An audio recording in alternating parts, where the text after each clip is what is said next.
Alors, j'ai fait la formation d'éducatrice de la petite enfance à l'ISP. J'ai été diplômée en 1998. J'ai exercé pendant presque 10 ans en tant qu'éducatrice et j'ai ensuite pris un poste de responsable pédagogique. Et c'est dans ce cadre-là que j'ai commencé le master. J'ai toujours aimé et beaucoup investi la formation continue, donc j'ai un certain nombre de CAS.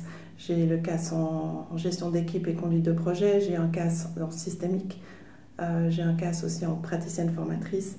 Et pour moi, c'est une partie importante de mon travail, c'est de pouvoir continuer des formations continues. Et quand le master s'est ouvert en travail social, j'ai trouvé que c'était vraiment très intéressant parce que ça apportait une dimension plus académique et recherche que j'avais envie de développer dans le cadre de mon travail et dans le cadre du domaine de l'éducation de la petite enfance qui depuis a été exclu de la HES, donc c'est un niveau ES.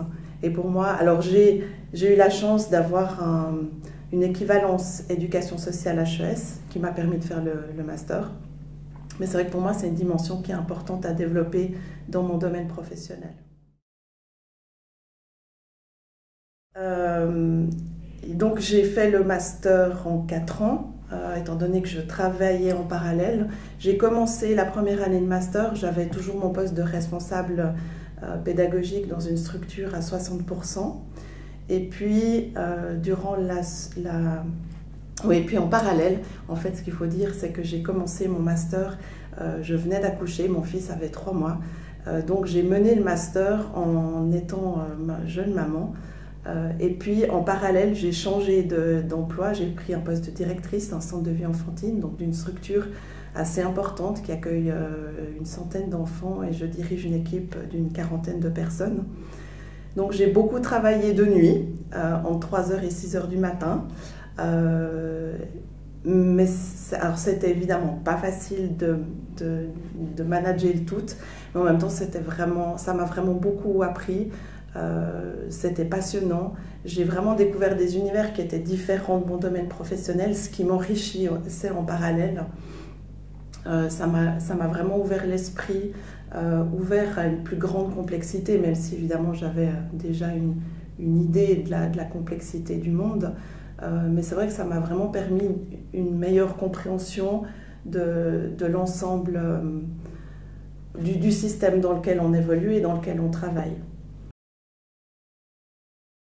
Alors il m'a permis d'atteindre un but, c'est que j'ai été pendant un certain nombre d'années chargée de cours à l'école d'éducateurs et éducatrices de l'enfance et d'ailleurs aussi à l'ISP. Et je donnais notamment le cours identité professionnelle. Et j'étais toujours frappée d'entendre beaucoup dans mon domaine professionnel les éducateurs et éducatrices parler d'une absence de reconnaissance.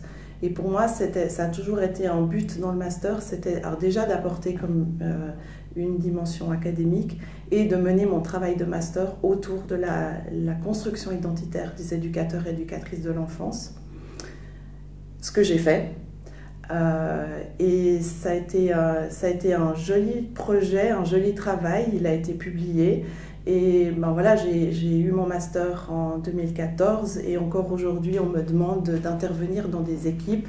Il y a début novembre 2018, j'étais invitée aux Journées Pro-Enfance en Valais pour parler devant 400 professionnels de la question d'identité professionnelle. Donc ça m'a vraiment ouvert des portes et aussi j'ai eu le sentiment d'avoir un bout apporter ma pierre au métier en termes de réflexion, de remise en question, grâce à la recherche que j'ai pu mener dans le cadre du travail de fin de formation de master.